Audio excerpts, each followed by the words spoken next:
விஷயமான்னு கேட்டான். நான் சொன்னேன், நீலாங்கரையிலேருந்து பாலவாக்கமோ நீலாங்கரையிலேருந்து ஓஎம்ஆர்லயோ பிறக்கிறது பெரிய விஷயம் இல்லை. நான் இப்போ ஒரு ப்ராசஸ் சொல்றேன், கேட்டுக்கோன்னு. என்ன சொல்லிட போறேன் சொல்லுங்க please, we give you the opportunity, just speak. நானே ட்விங்கிள் ட்விங்கிள் கத்துன்னு இருக்கியா அப்படின்னு. ஓ கத்துன்னு இருக்கேன் sir, such a beautiful rhyme, that is the only thing useful that I've learned till now அப்படிங்கிறது. நான் ட்விங்கிள் ட்விங்கிள் கத்துண்டாச்சு. அப்புறம் 2 பேர் அந்த மலை உச்சியிலேருந்து போய் உருண்டு விழுந்தா. அதில் 2 பேர் ஒருத்தர் உழுந்தா, அது தீர்த்தம் எடுக்கணும்னு அது கணத்துக்கு போச்சு, அது ஆச்சாரம். அதனால போட்டு கீழே உழுந்துடுத்து. இன்னொன்று ஒரு கருப்பாடு வச்சுட்டு இருந்தது, அதனுடைய ரோமங்கள்லாம் எடுத்து அது 3 பாகமாக பிரித்து கொடுத்தது.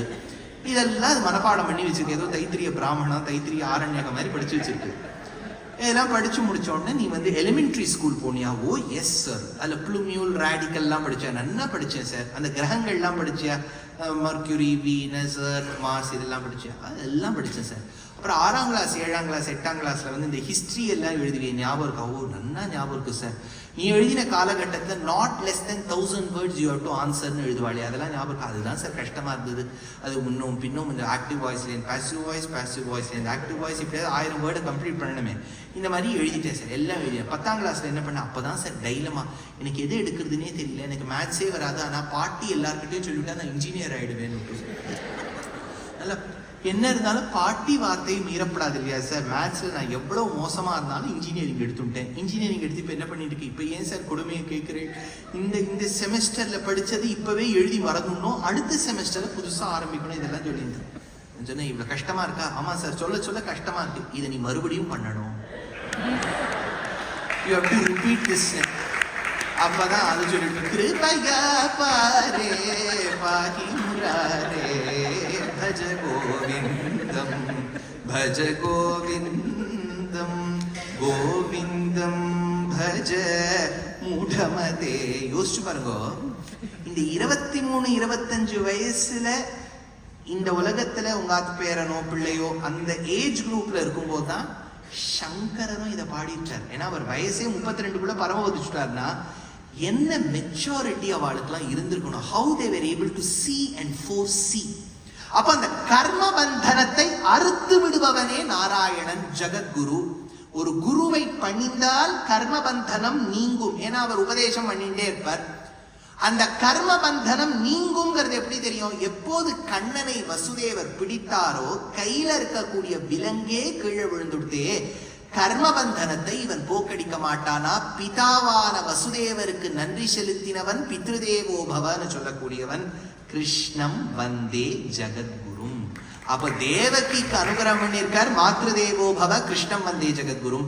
பிதாவின் கையில இருக்கக்கூடிய விலங்க அறுத்திருக்கார், வெட்டிருக்கார், கீழே விழ வச்சிருக்கார். பித்ருதேவோ பவ கிருஷ்ணம் வந்தே ஜெகத்குரும். 2. 3வது, இப்போ அடிக்கடி ஒரு விஷயம் கேட்பா. நிறைய பேர் சொல்லி கேட்டுங்க, நீங்க எல்லாம் பெரியவா நிறைய பேர் கேட்டிருப்பேன். சுவாமி நல்ல விஷயங்கள் இப்பெல்லாம் காதுல விழது, சின்ன வயசுல இதெல்லாம் விட்டுட்டேனே. We always repent over lost time. சின்ன வயசுல கேட்டு இருந்தா இன்னும் கூட நான் வேற மாதிரி இருந்திருப்பேனே, இப்போ இதை கேட்கிறேனே. பிரயோஜனம் இல்லை. இப்போ you cannot time travel. Life is not the curious case of Benjamin Button இல்லையா? அதனால you cannot go back.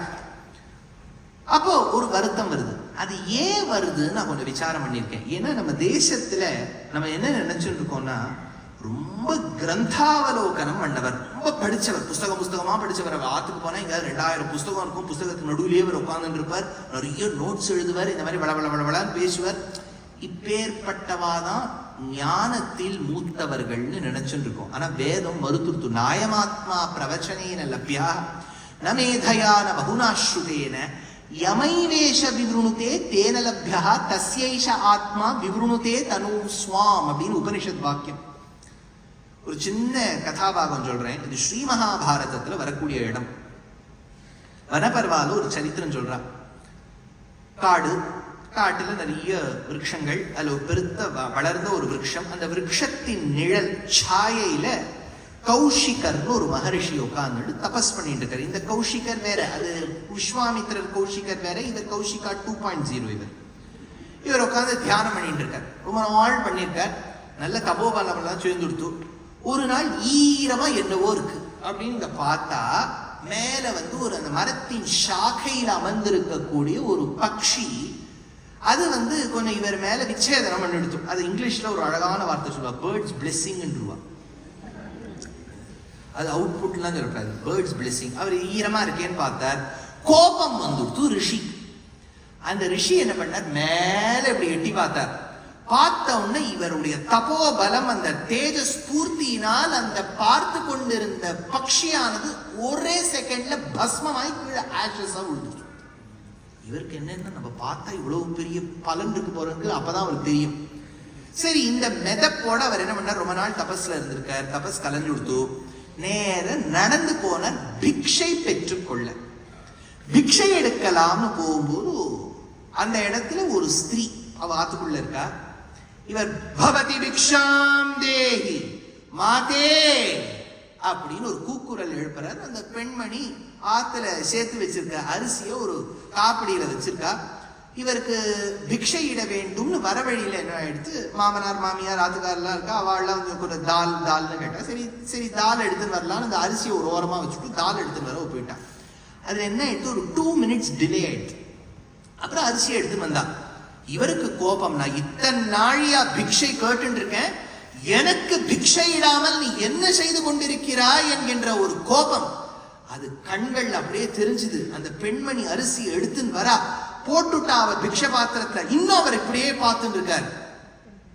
அப்ப அவ சொன்னா, என்னை அந்த கொக்கு என்று நினைத்தாயோ கொங்கணவா, நீ என்ன அந்த பக்ஷி நினைச்சியா, நான் எரிஞ்சு போறதுக்கு. நான் அப்படியே ஆடி போயிட்டார் இவர்.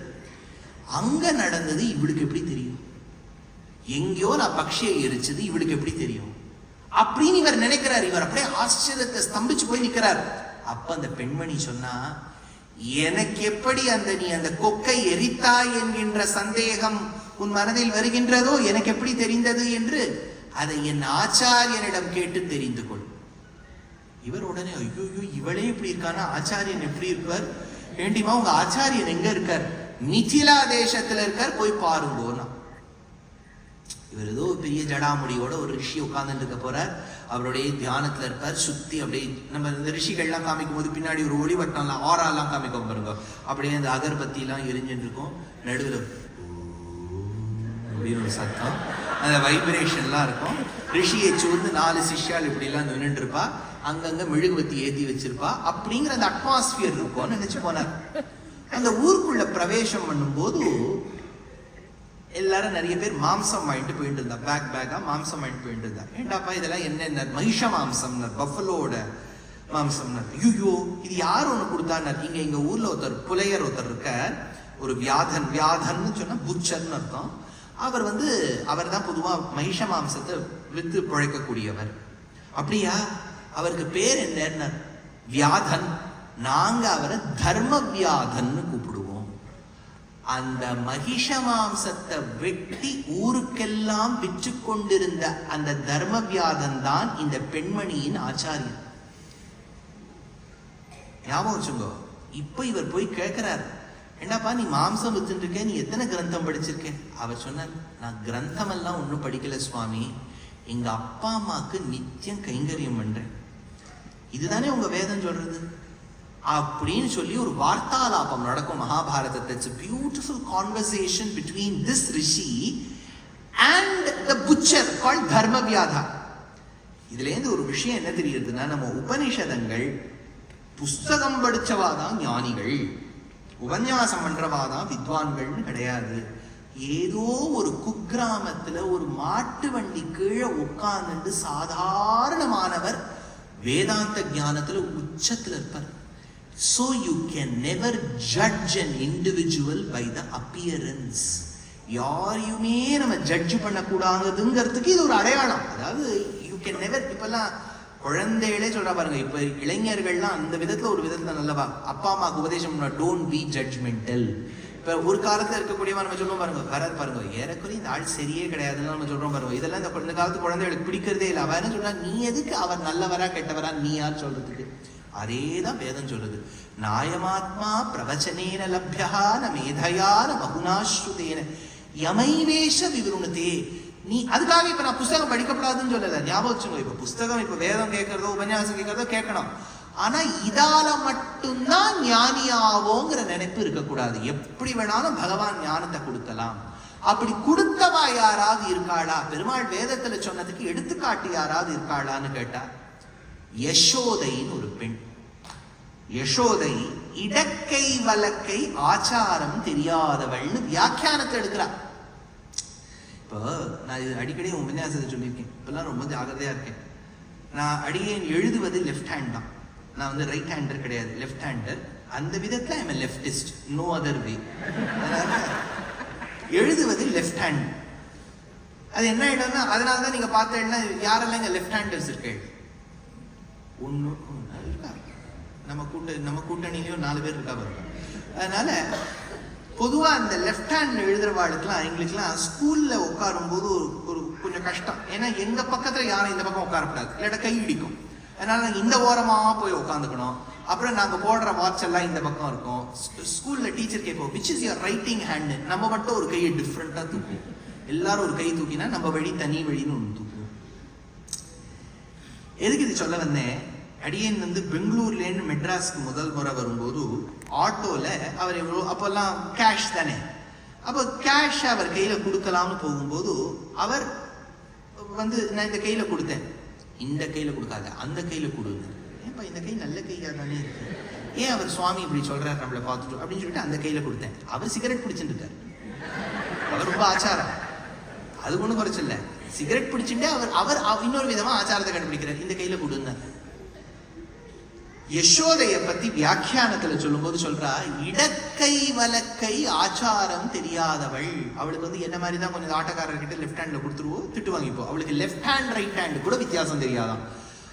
கார்த்திகைக்கு கார்த்திகை நாள் உடம்பு விட்டு தலை குளிக்க கூடிய பிரச்சுரலாம் இவள். அதாவது வருஷத்துல ஒரு முறை தான் குளியலே. இவ்வளவு வாட்டர் கன்சர்வேஷன் பாருங்க. இவ்வளவு கொண்டு கலிபோர்னியா ஸ்டேட்ல விட்டுணும் இல்லையா? அவ்வளவு வாட்டர் கன்சர்வேஷன். வருஷத்துல ஒரு நாள் தான் குளியல். அதுவும் எப்படி தலையை விட்டு உடம்பு குளிக்க கூடியவள் இவள்னு நான் சொல்லல, இது வியாக்கியானத்துல இருக்கு. எதுக்கு நீங்க அடிக்கடி கேட்கறேன் இல்லையா? நீங்க சொல்லும் போது நான் சொல்லலன்னு பயப்படுறேனே, மாட்டின்ட்டேன் ஒரு இடத்துல.